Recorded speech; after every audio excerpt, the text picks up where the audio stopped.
সামিয়ানা যেটা এখন আপনাদের মাথার উপরে আছে, এরকম দুটি সামিয়ানা মনে হবে। কান্নাহুমা তারি তাইরানে, মনে হবে যেন ফিরকানে মিন তাইরিন, পাখির দুটা দল একেবারে ঘন হয়ে ঝাঁক হয়ে চলে আসছে।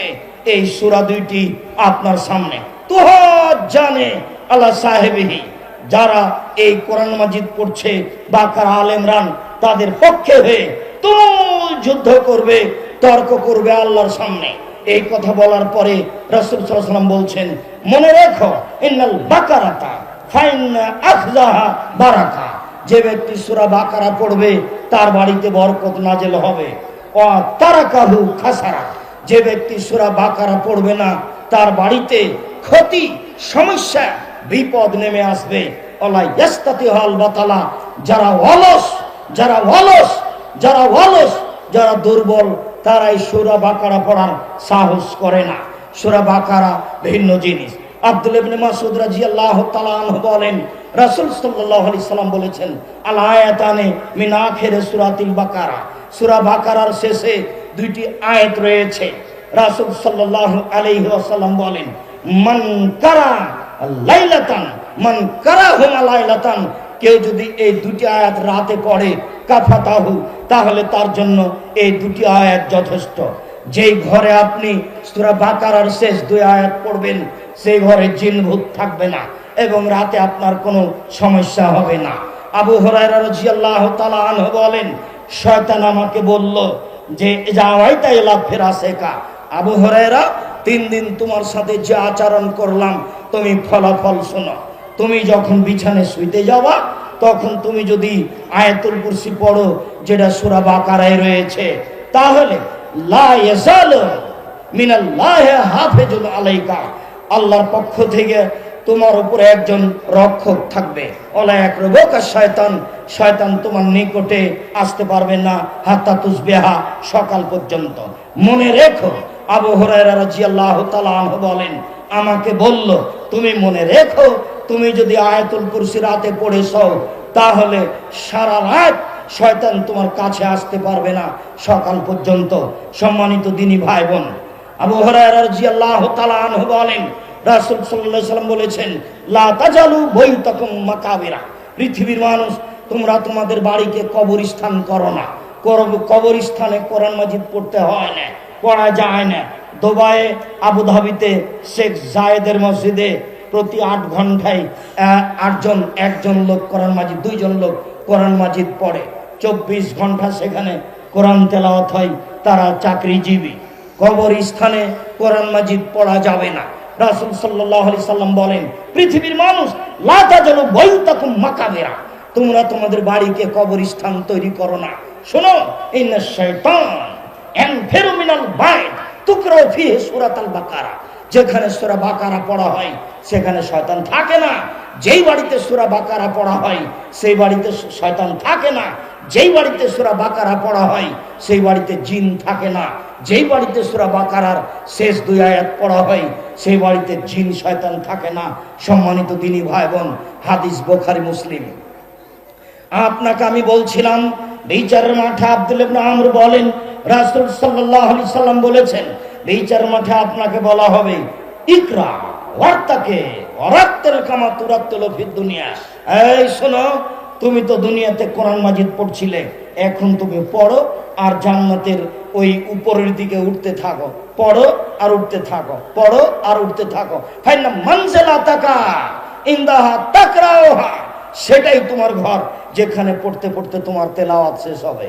তুমি পড়তে থাকবে, উপরে যেতে থাকবে, তুমি পড়তে থাকবে, উপরে যেতে থাকবে, যেখানে তুমি পৌঁছবে সেটাই তোমার ঘর। সম্মানিত দিনী ভাই বোন, আয়েশা রাদিয়াল্লাহু তাআলা আনহা বলেন, কানান নবী সাল্লাল্লাহু আলাইহি সাল্লাম ইয়াবি ইলা ফিরাসিহি, যখনই তিনি বিছানায় যেতেন, ফাজামা কাফাইহে, তিনি তার হাত দুটিকে এভাবে জমা করে নিতেন, জমা করে নিয়ে ফ্যান ফিহে, হাতে হালকা 3 বার এইভাবে থুথু দিতেন। তারপরে সূরা ইখলাস, সূরা ফালাক, সূরা নাস পড়তেন। পড়ার পরে ওয়ায়ামসাহু বিহিমা আলা ওয়াজহিহি ওয়া রাসিহি, মাথা থেকে শুরু করে মুখ থেকে শুরু করে শরীরের সামনে পর্যন্ত মাস্তাতা মিন জাসাদিহি সম্পর্ক মুছে নিতেন। ওয়া ফালু দালেকা সালাসা মাররাতিন, এইভাবে তিনি করতেন 3 বার। এদিকে দেখেন, আগে হাতটা সামনের মুড়ে তুলে ধরবেন, তারপরে আগেই থুথু দিবেন 3 বার হালকা করে, এরপরে ইখলাস ফালাক নাস 3টা পড়ে এই মুখের উপর দিয়ে শরীরের উপরে বলিয়ে নেবেন। আবার আবার 3 বার এইভাবে করবেন। এভাবে করতেন। এ কথা আয়েশা রাদিয়াল্লাহু তাআলা আনহা বলেন রাসূল সাল্লাল্লাহু আলাইহি ওয়াসাল্লাম করতেন। সম্মানিত দিনী ভাই বোন, উকবা ইবনে আমির রাদিয়াল্লাহু তাআলা আনহু বলেন, আনা আসিরু মা নবী সাল্লাল্লাহু আলাইহি সাল্লাম ফি লাইলাতিন মুতিরাতিন ওয়া ফি যুলুমাতিন সাদিদাতিন। একদা আল্লাহর নবীর সাথে আমি চলছিলাম, খুব অন্ধকার, মেঘপূর্ণ রাত, বৃষ্টি হচ্ছে, বিজলি বিজলি চমকিচ্ছে, দেখা যায় না, ঘাটাটোপ অন্ধকার। রাসূল সাল্লাল্লাহু আলাইহি সাল্লাম সূরা ফালাক আর সূরা নাস পড়তে লাগলেন। বললেন, উকবা ইকরা, তুমি এই সূরা ফালাক এবং সূরা নাস পড়ো। মনে রেখো, যারা বিপদ থেকে আশ্রয় চায়, তার মধ্যে সূরা ফালাক এবং নাস বিপদ থেকে আশ্রয় নেওয়ার ব্যাপারে সবচেয়ে বড় ভিন্ন ধরনের ব্যতিক্রম জিনিস। রাস্তায় চলতে লেগে, রাতে চলতে লেগে, কোন জায়গা রাতে থাকতে লেগে ভয় পেলে, খারাপ মনে করলে, বৃষ্টি এসেছে, বিদ্যুৎ চমকিলে, ভয় মনে হলে ফালাক এবং নাস পড়তে থাকবেন, যা বিবরণে বোঝা যায়। আব্দুল ইবনে খুবাইব রাদিয়াল্লাহু তাআলা আনহু বলেন, একদা খুব বৃষ্টির রাত, বিজলি চমকিচ্ছে, আমরা বাড়ি থেকে বের হয়ে গেলাম। নাতলুবু রাসূলুল্লাহ সাল্লাল্লাহু আলাইহি সাল্লাম, আমরা রাসূলকে খুঁজবো, এই জন্য বের হয়ে গেলাম। ফাদরাকনাহু, তাকে এক জায়গায় পেয়ে গেলাম। পেতেই তিনি বলছেন, শোনো, ইকরা পড়ো, ইফাল পড়ো। আমি বললাম, কি পড়বো? তো বললেন, কুল কুল আল্লাহু আহাদ, বলো কুল আল্লাহু আহাদ, কুল আউযু বিরাব্বিল ফালাক, কুল আউযু বিরাব্বিন নাস, সালাসা মাররাতিন তুসবিহু তুমসি। যখনই তুমি সকাল করবে, যখনই তুমি সন্ধ্যা করবে, 3 বার করে পড়বে। একফি মিন কুল্লি শাইইন, যত সমস্যা আছে পৃথিবীতে সব সমস্যার জন্য যথেষ্ট হয়ে যাবে ইখলাস ফালাক নাস। 3 বার করে সকালে, 3 বার করে বিকালে, ইখলাস 3 বার, ফালাক 3 বার, নাস 3 বার, সকালে 3 বার করে, বিকালে 3 বার করে। যত সমস্যা আছে পৃথিবীতে সব সমস্যাকে দূরে করার জন্য এই 3টি সূরা যথেষ্ট হবে, এ কথা রাসূল সাল্লাল্লাহু আলাইহি সাল্লাম বলেন। আবু হুরায়রা রাদিয়াল্লাহু তাআলা আনহু বলেন, রাসূল সাল্লাল্লাহু আলাইহি সাল্লাম বলেন, আয়াজুজু আহাদুকুম আয়াকরা সূরাতুল কোরআনে ফিল লাইলে, রাতে কোরআনের 3 ভাগের 1 ভাগ পড়তে তোমাদেরকে অক্ষম কি? তখন সাহাবীগণ বললেন, বলেন কি আল্লাহর নবী, এক রাতে কি কোরআন মাজিদের 3 ভাগের 1 ভাগ পড়া যায়? এক রাতে কি কোরআন মাজিদের 3 ভাগের 1 ভাগ পড়া যায়? তখন রাসূল সাল্লাল্লাহু আলাইহি ওয়াসাল্লাম বললেন, শোনো, কুল আল্লাহু আহাদ সূরাতুল কোরআনে সূরা ইখলাস হচ্ছে কোরআন মাজিদের 3 ভাগের 1 ভাগ। যদি সূরা ইখলাস 3 বার পড়তে পারেন, তাহলে 1 বার কোরআন মাজিদ পড়ার সমান নেকি পাবেন। এই কথা মুহাম্মদ সাল্লাল্লাহু আলাইহি সাল্লাম বলেন। জনৈক ব্যক্তি নেতা হয়ে সফরে গেছিলেন। যখনই তিনি ইমামতি করতেন, তখন আগে সূরা ইখলাস পড়তেন বা শেষে সূরা ইখলাস পড়তেন সব রাকাতি। যখন তারা ফিরে আসলো, তারা জিজ্ঞাসা করলো আল্লাহর নবীকে, আল্লাহ নবী, আমাদের ইমাম এরকম কাজ করত। আল্লাহ রাসূল বললেন, তোমরাই তাকে বলো কেন শেষে সূরা ইখলাস পড়তো। আমরা বললাম, আপনি কেন সূরা শেষে ইখলাস পড়তেন? তখন তিনি বললেন, সূরা ইখলাসে আল্লাহর গুণাবলী রয়েছে, আমি এই সূরাকে এই জন্য ভালোবাসি। আল্লাহ রাসূল বললেন, শোনো, সূরা ইখলাসকে যে ভালোবাসে আল্লাহ তাকে জান্নাতে দিয়ে দিবেন, আল্লাহ তাকে ভালোবাসেন। সূরা ইখলাস পড়ার ব্যাপারে এইভাবে আপনারা মনোযোগী হবেন। আব্দুল্লাহ ইবনে উমর রাদিয়াল্লাহু তাআলা আনহু বলেন, রাসূল সাল্লাল্লাহু আলাইহি সাল্লাম বলেছেন, লিকুল্লি হারফিন হাসানাহ, কোরআন মাজিদের প্রত্যেকটা অক্ষরে নেকি রয়েছে।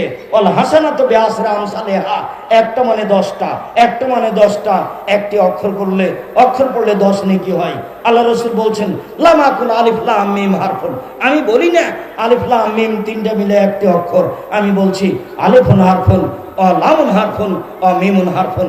আলিফ পড়লে 10 নেকি, লাম পড়লে 10 নেকি, মিম পড়লে 10 নেকি, এটাই হবে কোরআন মাজিদ একটি ভিন্ন ধরনের গ্রন্থ। পৃথিবীতে এমন কোন গ্রন্থ নেই আল্লাহ প্রদত্ত, মানুষ রচিত, যেটা পড়লে এরকম নেকি হতে পারে। ব্যতিক্রম আল্লাহর মুআজিজা যেটা আমাদের কাছে অবস্থান করছে, সেটাই হচ্ছে কোরআন মাজিদ। সম্মানিত দিনী ভাই বোন, আপনাকে আমি এই কোরআন মাজিদ পড়ার জন্য অনুরোধ জানাচ্ছি। ইবনে আব্বাস রাদিয়াল্লাহু তাআলা আনহু বলেন, লাম ইয়ানাম রাসূলুল্লাহ সাল্লাল্লাহু আলাইহি সাল্লাম ফি লাইলাতিন হাত্তা ইয়াকরা আলিফ লাম তানজিল ওয়া সূরা তাবারাকাল্লাযী বিয়াদিহিল মুলক। আল্লাহর নবী আলিফ লাম তানজিল, সূরা সাজদা এবং সূরা মুলক না পড়ে তিনি ঘুমাতেন না, আগে পড়তেন তারপরে ঘুমাতেন। রাসূল সাল্লাল্লাহু আলাইহি সাল্লাম বলেন, রাতে যে সূরা মুলক পড়বে তার কবরের শাস্তি হবে না। রাসূল সাল্লাল্লাহু আলাইহি সাল্লাম বলেন, ইন্না ফিল কোরআনে সালাসুনা আয়াত, কোরআন মাজিদে একটি সূরা রয়েছে, তাতে রয়েছে 30টি আয়াত। সেই সূরাটি হচ্ছে সূরাতুল মুলক। যে ব্যক্তি পড়বে শাফা লাহু ইয়াউমাল কিয়ামা, এই সূরা বিচারের মাঠে তার জন্য সুপারিশ করবে। হাত্তা গফিরা লাহু, করতে করতে যতক্ষণ পর্যন্ত না ক্ষমা হবে ততক্ষণ পর্যন্ত সূরা মুলক যাবে না। সূরা বাকারা, সূরা আল ইমরান আপনার পক্ষে তর্ক করবে, এই কথা ঠিক, তবে কতক্ষণ তর্ক করবে তা বলা হয়নি। সূরা মুলক যদি আপনি পড়েন 30টি আয়াত বিশিষ্ট, যতক্ষণ পর্যন্ত আপনার ক্ষমা না হবে ততক্ষণ পর্যন্ত সূরা মুলক আপনার কাছ থেকে যাবে না, এ কথা মুহাম্মদ সাল্লাল্লাহু আলাইহি সাল্লাম বলেন। সম্মানিত দিনী ভাই বোন, আমি শেষের দিকে চলে এসে আপনাদেরকে আবারও জানাচ্ছি, কোরআন মাজিদ পড়তে শিখি সহজেই। আজকে 1 ঘন্টায় যেটা কোরআন মাজিদ শিখছিলাম, এটা তো একটা পরিস্থিতি মাত্র। 1 ঘন্টায় কোরআন মাজিদ পড়া শিখবো কেন? 1 মাসে, 3 মাসে, 6 মাসে শিখবই যে কোনো মূল্যে। বাংলা উচ্চারণ করে কোরআন মাজিদ পড়বো না, অক্ষর প্রতি 10 নেকি নিবই যে কোনো মূল্যে। সম্মানিত দিনী ভাই বোন, কোরআন মাজিদকে সামাজিককরণ করতে চাচ্ছি। সবাই যেন কোরআন মাজিদ পড়ে। হিন্দু, মুসলমান, বৌদ্ধ, খ্রিস্টান সবার জন্য কোরআন এসেছে। সবাই মুসলমান হোক, সবাই কোরআন মাজিদ পড়ুক, সবাই অক্ষর প্রতি 10 নেকি করুক। লা ইলাহা ইল্লাল্লাহ না বললে অমুসলিম নেকি পাবে না। সে যেভাবেই হোক কোরআন মাজিদ পড়ুক। কোরআন মাজিদ এসেছে মানুষের জন্য, কোরআন মাজিদ এসেছে হিন্দু, মুসলমান, বৌদ্ধ, খ্রিস্টান সবার জন্য। কোরআন মাজিদ মানুষের জান্নাত পাওয়ার একটা বিশাল মাধ্যম। কোরআন মাজিদে মাত্র 4-5টা জিনিস উল্লেখ রয়েছে এই 30 পারা কোরআন মাজিদে, যা আপনাদের সামনে পেশ করলাম। সম্মানিত দিনী ভাই বোন, বিপদ থেকে বাঁচার মাধ্যম কোরআন মাজিদ। সম্মানিত দিনী ভাই বোন, শয়তান থেকে বাঁচার বড় মাধ্যম কোরআন মাজিদ। আপনার দুষ্ট শয়তান জিন থেকে বাঁচার বড় মাধ্যম কোরআন মাজিদ। মর্মে এই জামিয়া সালাফিয়া কোরআন শিক্ষার একটা বড় মাধ্যম, যা আপনারা গতকাল আসরের পর থেকে দেখছেন, আজ শেষ পর্যন্ত দেখবেন। সম্মানিত দিনী ভাই বোন, আমি বারবার বলছি, আমার বড় মনে সাধ এই জামিয়া সালাফিয়া দিয়ে এদেশের ছেলে মেয়েকে বাংলা, ইংরেজি, আরবি উন্নত মানের শিক্ষা দিয়ে জাতির অন্যায়ের বিরুদ্ধে লড়বো। মুখে কলমে মিডিয়ায় লড়বো ইনশাআল্লাহ। জীবন বাজি রেখে এই মিশন চালিয়ে যাচ্ছি। মর্মে সকল দিনী ভাই বোনকে আমি অনুরোধ জানাচ্ছি, একটু খালি অন্তরে আল্লাহর কাছে মন খুলে বলবেন, আল্লাহ তুমি জামিয়া সালাফিকে কবুল করো, আল্লাহ তুমি বাইতুল হাম জামে মসজিদ কবুল করো, আল্লাহ তুমি নেব্রাস ইসলামিক বিশ্ববিদ্যালয় কে কবুল করো, এবং একটা নেব্রাস ইসলামী মেডিকেলকে তুমি কবুল করো। যেটা পরিকল্পনা শুনলেন, এটা আল্লাহ কবুল করলে সহজ। এইগুলো নিয়ে আপনি কোনো সময় মাথা ব্যথা করবেন না। আমি আপনাকে যেই পরামর্শ দিচ্ছি সেই পরামর্শে চলবেন। আর একটু বলবেন, যারা জামিয়া সালাফিয়া কাজ করে তারা যেন কোথায় কর্মে ত্রুটি না করে, পয়সা হারাম না খায় এবং ধোকা ফাঁকি না দেয়, আর যেন পয়সার ব্যাপারে প্রতারণা না দেয়। 10-এর পয়সা যদি কেউ মেরে খায় কোনো জায়গায়, তাহলে সেখানে বরকত হবে না। জামিয়া সালাফের অনেক শাখা রয়েছে, গবেষণা বিভাগ রয়েছে, ইতেসাম বিভাগ রয়েছে, আর দাওয়া ইলা আল্লাহ রয়েছে, এই প্রতিষ্ঠান রয়েছে, অনেক বিভাগ রয়েছে। যারা যেখানে দায়িত্ব পালন করছে তারা যেন সূক্ষ্মভাবে, নিখুঁতভাবে 10-এর পয়সা মনে করে পরকালের ভয়ে, পরকালের আশায় যেন তারা জিম্মেদারি পালন করতে পারে। আপনারা এই দোয়া করবেন। আমি তো এ আশা করে বলি, জামিয়া সালাফিয়া গড়বে ইনশাআল্লাহ। মানুষের কোনো কুপ্ররোচনা, খারাপ পরিকল্পনা জামিয়া সালাফের কোনো স্থায়ী ক্ষতি করতে পারবে না। কেন? আমি 10-এর পয়সার ক্ষতি করি না, এটাই আমার সাহস। আমি আপনাকে প্রথমেই বলি একটু খালেস অন্তরে আল্লাহর কাছে দোয়া করার জন্য, এরপরে বলি নবীর চলেনি 10 পয়সা ছাড়া, আমাদেরও চলবে না 10 পয়সা ছাড়া। রাসূল সাল্লাল্লাহু আলাইহি সাল্লাম কোনো বিপদ দেখলেই সাহাবীগণকে থামিয়ে পয়সার কথা বলতেন, দানের কথা বলতেন। আমিও অন্য কাউকে কিছু না বলে আমি যখন নিজে আসি তখন আপনার সামনে দাঁড়াই, আপনাকে বলি আপনি আমার দিনী ভাই, আপনি আমার দিনী বোন, কোনো সময় মনটাকে ছোট করবেন না। আপনি যার যখন সম্ভব সে তখন দান দিয়ে যাবেন। এই যে আপনার মসজিদ তৈরি হচ্ছে, 10 ton rod, 20 ton rod, 5 ton rod, 1 ton rod আপনি আপনার মতো দিয়ে পাঠাবেন, এটাই আমি বলছি। এই মুহূর্তে আপনাকে আমি বলতে রাজি নই যে আপনি 5 টন দেন, 1 টন দেন, এটা আমি বলছি না। আপনি সিমেন্ট পাঠাবেন, রড পাঠাবেন, আপনি পরিকল্পনা নেন প্রত্যেক মাসে 200, 500, 2000, 5000। আমি এই জামিয়া সালাফিয়ার আন্তরিকভাবে আল্লাহকে সন্তুষ্ট করার জন্য সদস্য হয়ে গেলাম, এটা আপনার পরিকল্পনা হোক, এটা আমি চাচ্ছি। মিডিয়ার মাধ্যমে দিনী ভাই বোন যারা দেশ বিদেশে আছেন, যারা পরবর্তীতে অবগত হবেন, সবাইকে আমি অনুরোধ করছি আপনারা জামিয়া সালাফের সার্বিক কাজে দানের হাত প্রশস্ত করুন। সম্মানিত দিনী ভাই বোন, দানের হাত প্রশস্ত করবেন ওই হাদিসের ভিত্তিতে যে হাদিসে রাসূল সাল্লাল্লাহু আলাইহি ওয়াসাল্লাম বলেছেন প্রত্যেক দিন সকালে 2 জন ফেরেশতা আকাশ থেকে নেমে আসে। একজন বলে, আল্লাহ যে যতটুকু দান করলো তুমি তার ততটুকু পূর্ণ করে দাও, আল্লাহ যে যতটুকু দান করলো না তুমি তার সেটুকু ক্ষতি করে দাও। আপনি খেয়েই পয়সা শেষ করিয়েন না, বই পুস্তক নিয়েই, অযথা বই পুস্তক নিয়েই পয়সা শেষ করিয়েন না। গুরুত্বপূর্ণ বই পুস্তকগুলি কিনবেন আর দানের হাত সব সময় প্রশস্ত রাখবেন। আয়েশা রাদিয়াল্লাহু তাআলা আনহা আল্লাহ নবী বলছেন, আয়েশা খাসি যে জবাই করেছিলাম কতটুকু আছে? তখন আয়েশা বলছেন 10 ভাগের ভাগে 9 ভাগ শেষ হয়েছে, 1 ভাগ আছে। তখন আল্লাহ রাসূল বলছেন, আরে না না, তুমি ভুল বলেছ, 9 ভাগই আছে, 1 ভাগ শেষ হয়েছে। না আল্লাহর নবী শুনেন শুনেন শুনেন, আরে 10 ভাগের ভাগে 9 ভাগ নেই, 1 ভাগ আছে। আরে শোনো, কথা উল্টিয়ে ধরো, 9 ভাগ আছে, 1 ভাগ নেই। এই কথা আয়েশা রাদিয়াল্লাহু তাআলা আনহা বলেন, এই কথা মুহাম্মদ সাল্লাল্লাহু আলাইহি সাল্লাম বলেন। আল্লাহ নবী দিলেন, বললেন, যা দিলে তুমি, যা জমা হলো, যা খেলে তা পেশাব পায়খানা হলো, আর যা তুমি পড়লে তা পুরাতন হয়ে গেল। মর্মে সকল দিনই ভাই বোনকে আমি বৈঠকি দানে অংশগ্রহণ করার জন্য অনুরোধ জানাচ্ছি। আমাদের ছেলেরা আসছে, ছেলেরা তোমরা যাও, বৈঠকি দানে আপনারা অংশগ্রহণ করেন। আমি আপনাদের সাথে সব সময় থাকি, এখনো আছে। এই ছেলেরা শোনো, এই বৈঠকি দানে যারা আপনারা স্টেজে আছেন সবাই অংশগ্রহণ করবেন। এই ছেলে, তোমরা যারা সামনে আছো, সারাদিন বসে আছো, কি যে বলছো, খালি বাদাম খাচ্ছ, তোমরা এই দানে অংশগ্রহণ করো, কেউ খালি থাকতে পাবা না। এই শুনে, এরা যেন কেউ খালি না থাকে। এরা এখনই বের হয়ে টাকাটা কোথায় খেয়ে শেষ করবে, যেটুকু সম্ভব কেউ খালি থাকবেন না। 10 টাকা হোক কারো কাছ থেকে নিয়ে দিবেন, 200, 500, 2000, 5000 আপনি বৈঠকি দানে অংশগ্রহণ করেন। আপনি আমার দিনী ভাই, আপনি আমার দিনী বোন, আপনার প্রাণের প্রতিষ্ঠান জামিয়া সালাফিয়া, আপনার অন্তরের প্রতিষ্ঠান জামিয়া সালাফিয়া, আপনার ভালোবাসার প্রতিষ্ঠান জামিয়া সালাফিয়া। সম্মানিত দিনী ভাই বোন, আমি সকলকেই বৈঠকি দানে অংশগ্রহণ করার অনুরোধ জানিয়ে বলছি, আল্লাহ যে যতটুকু দান করলো তুমি তার ততটুকু পূর্ণ করে দাও। আল্লাহ যে যতটুকু দান করলো তুমি তার ততটুকু পূর্ণ করে দাও। দান মানুষের কবরের শাস্তিকে বন্ধ করে দেয়, দান মানুষের পাপকে মিটিয়ে দেয়, পানি যেমন আগুনকে নিভিয়ে দেয়, দান আল্লাহর রাগকে মিটিয়ে দেয়। দান হচ্ছে দলিল। সম্মানিত দিনী ভাই বোন, কেউ খালি থাকবেন না। নিজের কাছে টাকা না থাকলে আর একজনের কাছে 10টা 50টা টাকা নিয়ে অংশগ্রহণ করবেন। বৈঠকি দানে আমি আপনাদের সাথে থাকি সব সময়। মর্মে দিনী ভাই বোনকে যারা আশেপাশে দাঁড়িয়ে আছেন তাদেরকে অনুরোধ জানাচ্ছি, আপনারা আমাদের এই ছেলেদেরকে কেউ খালি হাতে ফিরিয়ে দিবেন না। যার যতটুকু সম্ভব সেই ততটুকু দান করবেন।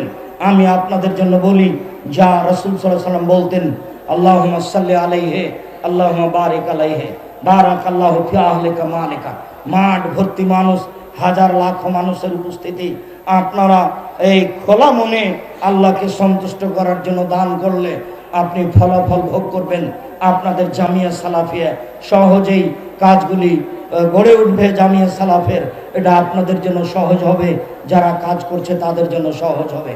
সম্মানিত দিনী ভাই বোন, সকলকে আমি জামিয়া সালাফিয়ার দানের হাত প্রশস্ত করার অনুরোধ জানিয়ে আন্তরিকভাবে আপনাদের জন্য আল্লাহর উপরে দোয়া করে আলোচনার শেষে চলে আসলাম। আল্লাহ, আমার দিনী ভাই বোন যারা দান করছে, তুমি তাদের অর্থ সম্পদে বরকত দান করো, তুমি তাদের ব্যবসা বাণিজ্যে বরকত দান করো, তুমি তাদের অর্থ সম্পদ ব্যবসা বাণিজ্যে নিরাপত্তা দান করো। আল্লাহুম্মা সাল্লি আলাইহি, আল্লাহুম্মা বারিক আলাইহি। আল্লাহ, আমাদের যারা মারা গেছে তুমি তাদের কবরের শাস্তি মাফ করো। আল্লাহ, আমরা যারা অসুস্থ তুমি তাদের আরোগ্য দান করো। আল্লাহ, আমরা যারা বেঁচে আছি তুমি তাদেরকে তোমার রাসূলের পদ্ধতি অনুযায়ী চলার তৌফিক দান করো। আপনারা আগে উঠে যায়েন না, আমাদের ছেলেদেরকে আপনাদের পাশ পর্যন্ত যেতে দেন, এমনিতেই পরিবেশ নষ্ট করেন কেন? এটা তো 2-1 মিনিটের ব্যাপার, ধৈর্যের তো পরিচয় দিতে হবে। আর এটা তো জামিয়া সালাফের সালাফি কনফারেন্স, এটা আপনাদের অবগতিতে রয়েছে মর্মে আমি আপনাদের আন্তরিকভাবে শুকরিয়া আদায় করি। বিভিন্ন এলাকা থেকে, বাহির থেকে, ইন্ডিয়া থেকে যারা যেখান থেকে এসেছেন আমি সবার শুকরিয়া আদায় করি। আল্লাহ আপনাদেরকে যাজায়ে খায়ের দান করুন। আমার দিনী ভাই দেশ বিদেশ থেকে যারা দিন প্রচারের জন্য বক্তব্য দেওয়ার জন্য এসেছেন আমি তাদের শুকরিয়া আদায় করি, জাযাকুমুল্লাহ খায়ের। যারা গ্রামবাসী হাঁটাবো বীর হাঁটাবো যেভাবেই হোক প্রতিষ্ঠানকে সহযোগিতা করে থাকেন, পরামর্শ দিয়ে থাকেন, তাদের জন্য দোয়া করি। আল্লাহ, তুমি তাদের যাজায়ে খায়ের দান করো। হাঁটাবো বীর হাঁটাবো যারা মারা গেছে তুমি তাদের কবরের শাস্তি মাফ করো। বিশেষভাবে আব্দুল অদু মারা গেছেন, তার ছেলে তার নামে এই জমিগুলো বিক্রি মূল্য দিয়েছেন, যা ছিল সহজ, তুমি তার কবরের শাস্তি মাফ করো। আর যারা দেওয়ার অপেক্ষায় আছেন আল্লাহ তুমি তাদের অন্তরকে প্রশস্ত করো। বিশেষভাবে তার ভাই মধু ও জমি দিয়েছেন, আল্লাহ তুমি তার অন্তরকে প্রশস্ত করো, সার্বিক কাজে যেন সহযোগিতা করতে পারেন। আমি হাঁটাবো বীর হাঁটাবো এলাকাবাসী সকলের কল্যাণ কামনা করে, আর যারা এখনো প্রতীক্ষমান রয়েছেন দিতে পারেননি আল্লাহর কাছে আন্তরিকভাবে দোয়া করি আল্লাহ যেন আপনাদের অন্তরকে নরম করে দেয়, সহজে যেন আপনি জামিয়া সালাফের উপরে ভালোবাসা পোষণ করে আপনার জমি দিতে পারেন। আপনার জন্য, আপনার পিতামাতার জন্য আমরা আন্তরিকভাবে দোয়া করি, আল্লাহ আপনাদের কবুল করুক। আল্লাহুম্মা আমিন। আল্লাহ তুমি আমাদের কবুল করো, আল্লাহুম্মা আমিন। তোমার দরবারে এই জোরালো দাবি দেওয়া দোয়া রেখে আজকের আলোচনা এখানে শেষ করলাম। সুবহানাকাল্লাহুম্মা ওয়া বিহামদিকা আশহাদু আল্লা ইলাহা ইল্লা আনতা আস্তাগফিরুকা ওয়া আতুবু ইলাইক। আসসালামু আলাইকুম ওয়া রাহমাতুল্লাহ।